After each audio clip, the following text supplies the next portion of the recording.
आदरणीय मुख्य अतिथि संजय जी, मंच एवं सभागार में उपस्थित सम्मानीय सभी ज्योतिषाचार्य और बिजनेस से जुड़े व्यवसायीगण साथियों एवं परम आनंदम ट्रस्ट से जुड़ी टीम का मैं हार्दिक आभार व्यक्त करती हूँ कि आपने मुझे यहाँ आमंत्रित किया और बिजनेस एस्ट्रोलॉजी के बारे में कुछ अपने विचारों को साझा करने का सुयोग दिया।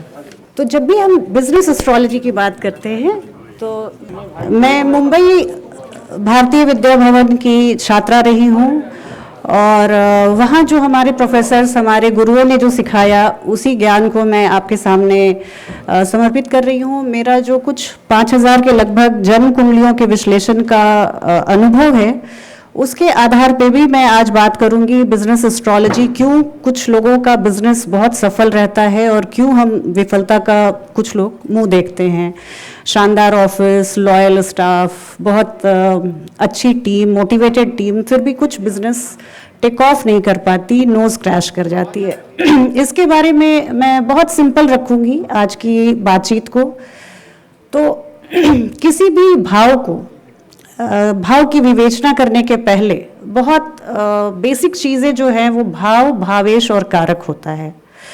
तो जैसे हम बिजनेस अगर प्रोप्राइटरशिप देख रहे हैं, स्टार्टअप देख रहे हैं, तो हम तृतीय भाव के भावेश स्वामी और तृतीय भाव का कारक बुध, बिजनेस का कारक बुध और तृतीय भाव के जो सिग्निफिकेटर है मार्स, इनकी पोजीशन को हमें स्टडी करनी है। अगर हमारा LLP है, पार्टनरशिप में बिजनेस है, तो हम सप्तम भाव की व्याख्या बहुत ध्यान से करेंगे और इसके अलावा दशम भाव और एकादश भाव की विवेचना यहाँ पे बहुत ही तर्कसंगत रहेगी।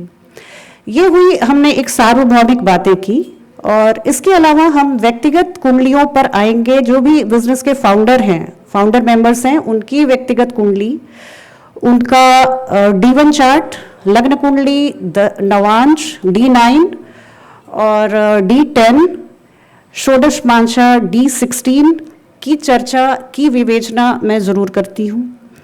इसके अलावा मैं आऊँगी ग्रहों की स्थिति। बिजनेस को चमकाने के लिए कुछ ग्रह बहुत ही हैंडी रहते हैं, वो अगर आपकी कुंडली में है तो आपके बिजनेस को चमकने से कोई नहीं रोक सकता। इनफैक्ट इस पे मैं कहूँगी कि 9 ग्रह का योगदान होता है, पर मुख्य तौर पर मैं गुरु, बृहस्पति, बुध, शुक्र और मंगल जो आपको चेष्टा बल देते हैं, पराक्रम करने की मनोबल जो आपको एक देते हैं, ये बहुत ही सूटेबली प्लेस्ड होने चाहिए। इसके अलावा मैं PACE जो हमने पढ़ाई की है, placement of planets, aspects of planets and conjunction, तो ये हमें देखना है। इसके अलावा फाउंडर की दशा और अंतरदशा बहुत इम्पॉर्टेंट होती है। अगर मैं फाल्गुनी नायर जी जो नायिका की फाउंडर हैं उनकी बात करूं तो वो एक इन्वेस्टमेंट बैंकर थी 52 साल तक। 53वें साल में उनकी दशा लगती है और वो नायिका की फाउंडर बन जाती हैं। उन्होंने एक जो कॉन्सेप्ट दिया नायिका कॉस्मेटिक्स का, तो आज वो इस उम्र के पड़ाव में इतनी सक्सेसफुल बिजनेस मॉडल को स्थापित करती हैं। यहाँ पर व्यक्तिगत दशा और अंतरदशा बहुत इम्पॉर्टेंट है। इसके बिना हम बहुत ही अच्छी अगर स्थिति भी है, सारी चीज़ें हैं, फिर भी अगर हमारी उपयुक्त दशा नहीं आई है तो हमें बिजनेस में सक्सेस नहीं मिल सकता। इसके अलावा मैं अष्टक वर्ग की बात जरूर करूँगी। यहाँ अष्टक वर्ग में अगर द्वितीय भाव में आपके जो बिंदु हैं, जो ज्योतिष के जानकार मर्मज्ञ यहाँ बैठे हुए हैं, उनके सामने तो खैर ये बिल्कुल सही बात थी, सूरज को दिया दिखाने वाला। लेकिन यहाँ मैं बोलूँगी कि अगर द्वादश भाव में बिंदु अष्टक वर्ग चार्ट कुंडली में आपके कम हैं और द्वितीय भाव में ज़्यादा हैं, तो ये बताते हैं कि आपका एक्सपेंडिचर, आपका व्यय कम होगा और आपकी आमदनी ज़्यादा रहेगी। तो पैसे रुकेंगे, पैसे में बरकत रहेगी, बिजनेस आपको लॉस लाके नहीं देगा।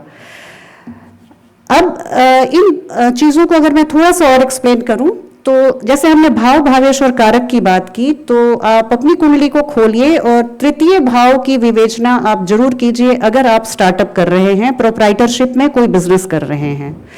अगर तृतीय भाव, अच्छा ये भाव की चर्चा हो गई, तृतीय भाव अगर आपके पाप मध्यस्थ में है या तृतीय भाव के स्वामी पाप कर्तरी में है, पाप मध्यस्थ में है, राहु केतु के अक्ष पे हैं, तो यहाँ पे एक थोड़ी सी खतरे की घंटी बजती है। इसके अलावा में अगर पार्टनरशिप में आपका बिजनेस है तो सप्तम भाव आपके पाप कर्तरी में नहीं होना चाहिए, या कर्तरी वाले बाकी जो उनसे द्वितीय और 12वें भाव में हैं उन ग्रहों की दशा अंतरदशा नहीं होनी चाहिए जब आप बिजनेस को शुरू करें। और इसके बाद हम देखेंगे बुध जो कारक है बिजनेस के, और मार्स की स्थिति, मंगल की स्थिति यहाँ पे हम जरूर देखेंगे। अब व्यक्तिगत कुंडली नवांश में भी हम आएंगे फाउंडर के, उसमें ये सारी चीजें हम फिर से मैच कराएंगे। षोडश मांसा यहाँ पे D16 की चर्चा मैं जरूर करना चाहूंगी। ये D10 तो हम देखते ही हैं अपने रोजी रोजगार और व्यवसाय के लिए, पर ये एक ओवरऑल हमें हैप्पीनेस के कोशेंट को दिखाता है कि D16 अगर बहुत ही अच्छा है, उसके लग्नेश अच्छी स्थिति में है, D16 के 10th लॉर्ड बहुत अच्छी स्थिति में है, तो यहाँ पे ये आपकी कुंडली को एक बहुत ही एक बूस्ट देता है, एक नई उछाल आप बिजनेस में एक्सपेक्ट कर सकते हैं, क्योंकि आपकी जो खुशहाली का कोशेंट है वो बहुत हाई है। फेलियर्स का हम कब मुंह देखते हैं, कब ये सारी स्थितियां हो, तो इसमें हम आज बात करेंगे कि दशा और अंतरदशा की टाइमिंग बहुत इंपॉर्टेंट है। अगर मेरी बहुत फेवरेबल दशा तृतीय लॉर्ड की आने वाली है जो कि बहुत ही अच्छी तरह से प्लेस्ड है, अगर 90 साल में आएगी तो वो एक फिर ये विफल हो जाती है कुंडली के सारे योग। बहुत लोग पूछते हैं मुझसे कि मुझ में तो आपने बताया बहुत सारे राजयोग हैं पर मुझे दिखता तो कुछ नहीं है। तो यहाँ पे टाइमिंग की बहुत अहमियत है, और ये आप जरूर देखिए कि जो दशाओं का क्रम है वो आपके जीवन का जो चक्र है, जो हम उम्र जैसे जैसे बढ़ती है उससे मैच हो रहा है या नहीं। शुक्र की महादशा बहुत ही अच्छी है, पर अगर वो जन्म के साथ आ जाए किसी बच्चे को तो शुरू की जो उसकी लाइफ स्पैन रहेगी, जो बचपन रहेगा, उसमें उसको पढ़ाई लिखाई में मन नहीं लगेगा। लेकिन अगर यही युवावस्था में आती है शुक्र की महादशा तो उसको बहुत ही अच्छे से फलित होगी उस महादशा, उस ग्रह के जो कारकत्व हैं वो खुलकर सामने आएंगे। तो यहाँ पर सेकंड, थर्ड और सेवेंथ लॉर्ड फेलियर को ना हो आपकी बिजनेस में, इसके लिए मैं बोलूँगी कि वो अच्छी स्थिति में होने चाहिए। अगर पाप मध्यस्थ, पाप कर्तरी में है तो थोड़ा सा ये डाउटफुल स्थिति लाते हैं। शनि की महादशा में राहु की अंतरदशा, राहु की महादशा में शनि की अंतरदशा, राहु की महादशा में केतु की अंतरदशा, केतु की महादशा में शनि की अंतरदशा या राहु की अंतरदशा, आपके बिजनेस को शुरुआत करने के लिए ये अच्छा समय नहीं है, भले ही राहु आपके लिए योग कारक हों, अच्छे घर में हों। तो यहाँ पे ये फ्लक्चुएशंस दिखता है, राहु केतु का यही तासीर है। आपकी 7.5 चल रही हो, मध्य अवस्था स्पेशली 7.5 की, आप नए बिजनेस उपक्रम को शुरू करने से बचें। ढैया चल रही हो तो जरूर आप बचें। आप जब बिजनेस की शुरुआत आप ओपनिंग करने की सोच रहे हो और उस समय बुध वक्री हो, जैसे 17 जुलाई से फिर बुध वक्री होने वाले हैं अगले 21 दिनों के लिए, तो उस बीच में क्योंकि कारक यहाँ पे आपके बिजनेस का अगर वक्री हो जाए तो उतना समय आपको रुकना चाहिए। आपके निर्णय लेने की क्षमता बाधित हो सकती है। आप कुछ ऐसा निर्णय लेंगे या कुछ आप ऐसी टेक्नोलॉजी लाएंगे जो कि वक्रत्व खत्म होते ही वो ऑब्सोलीट हो जाएगी, फिर आपको लगेगा कि as if you have bought a lemon. तो ये बात है। यहाँ पर मैं एक जो श्लोक है जातक तत्वा का उसको मैं बताना चाहूंगी। ग्रहो भावो राशि दृग योगा जीविका दी फलम स्वदशा अंतरदशयम ददाती।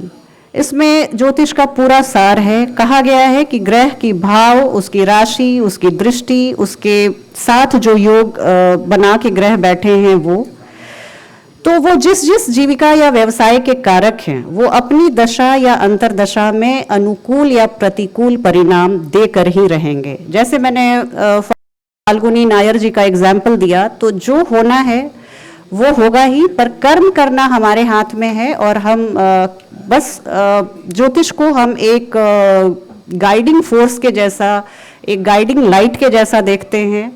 और यहाँ पर मैं अपनी बातों को विराम दूंगी एक छोटे से वृतांत के साथ जो रामचरितमानस में तुलसीदास जी ने लिखा है कि भरत जी गुरु वशिष्ठ के सामने बहुत विलाप करते हुए आए हैं कि जब राजा राम और सीता जी का राज्याभिषेक होने वाला था और उनकी सारे ग्रहों ने खुद से, वेदों ने उनकी कुंडली मिलाई और सब कुछ हुआ, तो ये सारे सितारे कैसे विफल हो गए, उनका राज्याभिषेक क्यों नहीं हो रहा है, उनके स्थान पर मेरा क्यों हो रहा है।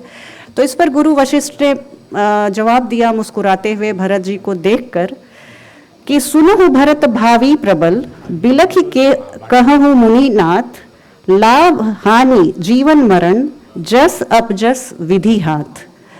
तो यही बात है, आप अपने कर्म पे और ज्योतिष के गाइडिंग फोर्स पे भरोसा रखिए। कुछ समय की बात होती है, कालचक्र कभी भी किसी का खराब या अच्छा नहीं चलता। पहिया का जो पोर्शन ऊपर आया है वो फिर नीचे जरूर आएगा, और जो नीचे आया है वो फिर ऊपर जरूर आएगा। इसी आशा के साथ मैं बहुत धन्यवाद देती हूँ मानवेंद्र जी को और परम आनंदम ट्रस्ट को कि इतने अच्छे मंच और इतने दिग्गजों ज्योतिष के मर्मज्ञों के बीच मुझे बोलने का सुयोग प्रदान किया गया। बहुत धन्यवाद। देश विदेश की ताज़ा तरीन खबरों से अपडेट रहने के लिए आप हमारे चैनल को ज़रूर सब्सक्राइब करें और साथ ही बेल आइकन को भी ज़रूर दबाएं ताकि सभी खबरों से आप और आपके जानने वाले रह सके अपडेट।